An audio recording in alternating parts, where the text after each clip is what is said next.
Hi friends, welcome back to my channel. Class number 31st la நம்ம பார்க்க போற stitch WHEATEAR stitch. இந்த stitch neck linesக்கும் border linesக்கும் ரொம்பவே நல்லா இருக்கும். இந்த ஸ்டிட்ச் எப்படி போடுறதுங்கிறது பார்க்கலாம். ஃபர்ஸ்ட் நீடில்ல 6 strands thread அப்படியே எடுத்துக்கோங்க. அதோட எண்டிங்ல knot போட்டுக்கோங்க. First 3 parallel lines வரைஞ்சுக்கணும். அதுல சென்டர்ல இருக்க லைன் வழியா நீடில கீழ இருந்து மேல் பக்கமா எடுத்துக்கோங்க. இப்போ அதில இருந்து 1 சென்டிமீட்டர் டிஸ்டன்ஸ்ல நீடில இது மாதிரி கீழே இருக்க லைனில் பாஸ் பண்ணிக்கோங்க. கிராஸாக இருக்க மாதிரி பாஸ் பண்ணிக்கணும். இப்போ மறுபடியும் சென்டரில் இருக்க அந்த ஸ்ட்ரைட் ஸ்டிச்சோட எண்டிங்லேருந்து கிராஸாக நீடில் இந்த மாதிரி ரைட் சைடில் இருக்க லைனுக்கு பாஸ் பண்ணிக்கணும். இப்போ மறுபடியும் சென்டரில் இருக்க லைனோட எண்டிங்கில்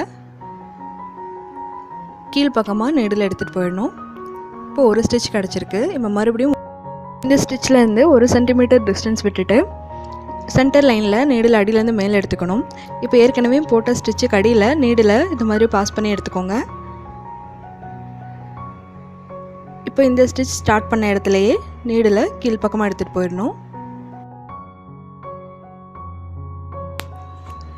இப்போ ஏற்கனவே போட்ட ஸ்டிச்சோட கனெக்ட் ஆன மாதிரி ஒரு செயின் ஸ்டிச் கிடைக்கும். இப்போ திருப்பியும் லெஃப்ட் சைடில் நீடில் அடியிலேருந்து மேலே எடுத்துக்கணும். இப்போ சென்டர் லைன்லேருந்து ரைட் சைடுக்கு நீடில் பாஸ் பண்ணிவிட்டு மெல்லமாக பிடிச்சி இழுத்திங்கன்னா ஒரு கிராஸ் ஸ்டிச் கிடைக்கும். இப்போ மறுபடியும் நம்ம அதே இடத்துல வந்து நீடில் கீழ்ப்பக்கமாக எடுத்துகிட்டு போய் ஃபினிஷ் பண்ணிடணும்.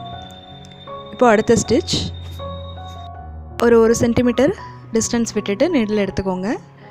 ஏற்கனவே போட்ட ஸ்டிச் வழியாக நீடில் பாஸ் பண்ணி எடுத்துகிட்டு நம்ம ஸ்டார்ட் பண்ண இடத்துலையே நீடில் அடியில் எடுத்துகிட்டு போயிடணும்.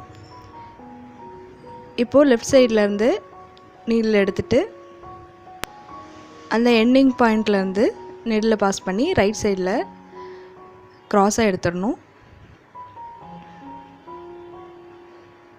இப்போ திருப்பியும் நம்ம எந்த இடத்துல ஸ்டார்ட் பண்ணமோ இந்த ஸ்டிச்சை அதே இடத்துல நீடில் கீழ்ப்பக்கமாக எடுத்துகிட்டு போய் ஃபினிஷ் பண்ணணும்.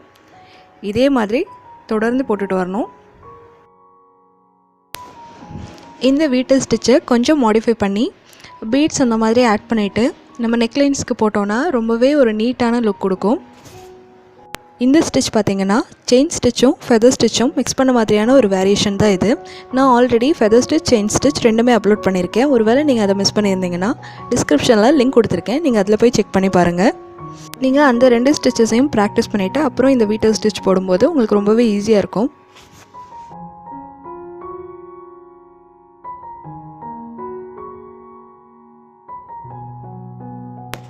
நீங்கள் ஹேண்ட் எம்ப்ராய்டரியில் பிகினராக இருந்தீங்கன்னா இந்த வீடியோக்கு மேலே தெரிகிற ஐ சிம்பிளை கிளிக் பண்ணுங்கள். அதில் பிகினர்ஸ் எம்ப்ராய்டரி அப்படின்ற என்னோட பிளேலிஸ்ட் ஓப்பன் ஆகும். நீங்கள் அதில் போய் செக் பண்ணிங்கன்னா கிளாஸ் 1லேருந்து நான் இது வரைக்கும் அப்லோட் பண்ணியிருக்கேன் எல்லா வீடியோஸுமே அதில் இருக்குது. நீங்கள் அதில் 1 by 1 ப்ராக்டிஸ் பண்ணிட்டு வந்தீங்கன்னா உங்களுக்கு ரொம்பவே யூஸ்ஃபுல்லாக இருக்கும். ப்ளவுஸ்லேயும் குர்த்திஸ்லேயும் இந்த ஹேண்ட் எம்ப்ராய்டரி யூஸ் பண்ணி எப்படி நம்மளே ஓனாக டிசைன் பண்ணிக்கலாங்கிற டியூட்டோரியலை இனி வரப்போகிற வீடியோக்கில் நான் அப்லோட் பண்ண போகிறேன். அதுக்கு நீங்கள் பேசிக் ஸ்டிச்சஸ் கற்றுட்டு இருந்தீங்கன்னா உங்களுக்கு ரொம்பவே அது ஹெல்ப்ஃபுல்லாக இருக்கும்.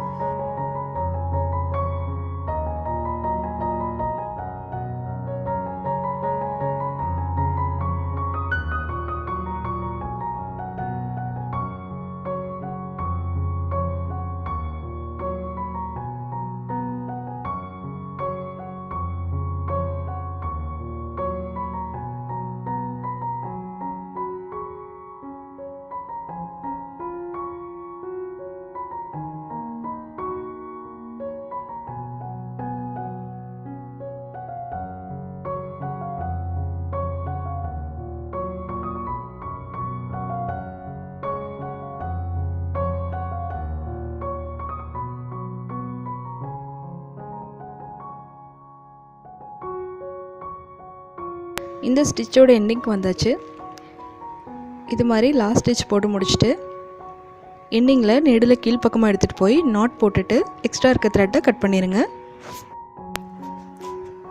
இந்த ஸ்டிச்சை நல்லா ப்ராக்டிஸ் பண்ணி பாருங்கள். இந்த வீடியோ சம்மந்தமாக எந்த டவுட் இருந்தாலும் எனக்கு மறக்காமல் கமெண்ட் பண்ணுங்கள். இந்த வீடியோ உங்களுக்கு பிடிச்சிருந்ததுன்னா லைக் பண்ணுங்கள், ஷேர் பண்ணுங்கள், அப்புறம் சப்ஸ்கிரைப் பண்ணி அதோட பக்கத்தில் இருக்க பெல் ஐக்கானையும் கிளிக் பண்ணுங்கள். அப்போ தான் என்னோட எல்லா நியூ அப்டேட்ஸையும் நீங்கள் தொடர்ச்சியாக பார்க்க முடியும்.